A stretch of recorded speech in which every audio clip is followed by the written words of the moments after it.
Rekaman video yang memperlihatkan sebuah kendaraan lapis baja atau tank Batalion Kavaleri menabrak gerobak dan sejumlah motor viral di media sosial.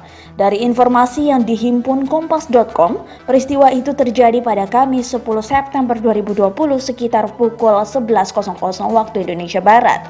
Adapun lokasi insiden itu terjadi di Jalan Raya Raja Mandala atau tepatnya di Kampung Pakemitan, Desa Raja Mandala Kulon, Kecamatan Cipapat, Kabupaten Bandung Barat. Kepala Satuan Lalu Lintas Polres Cimahi AKP Susanti Samania saat dikonfirmasi membenarkan insiden tersebut. Saat ini insiden itu sudah ditangani oleh Pusdenpom. Dijelaskan Santi, sebelum terjadi insiden tersebut diketahui kendaraan lapis baja itu melakukan konvoi dari arah Saguling menuju Jalan Raya Raja Mandala. Namun, saat belok ke barat, mendadak hilang kendali hingga akhirnya menabrak sejumlah kendaraan yang diparkir. Meski demikian, ia memastikan dalam insiden itu tidak ada korban jiwa.